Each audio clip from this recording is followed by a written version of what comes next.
പഞ്ചാരക്കൊലയിൽ ആദിവാസി സ്ത്രീയെ ആക്രമിച്ചു കൊന്ന കടുവയെ കണ്ടെത്തി. ദൗത്യസംഘത്തിൽ ഒരാൾക്ക് പരിക്കേറ്റിട്ടുണ്ട്.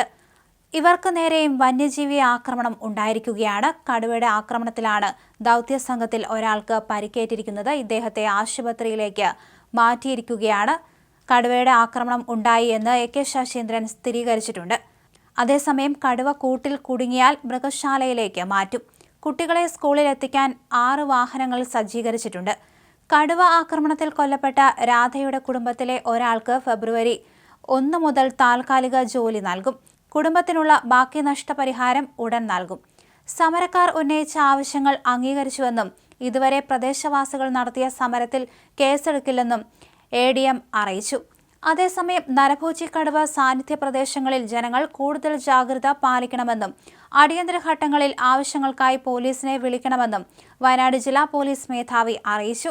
അതിന് പിന്നാലെയാണിപ്പോൾ ദൗത്യസംഘത്തിനു നേരെയും കടുവയുടെ ആക്രമണമുണ്ടായി എന്ന വാർത്ത പുറത്തു വന്നിരിക്കുന്നത്. താറാട്ട് മേഖലയിലാണ് ഇത്തരത്തിൽ കടുവയുടെ സാന്നിധ്യം സ്ഥിരീകരിച്ചിരിക്കുന്നത്.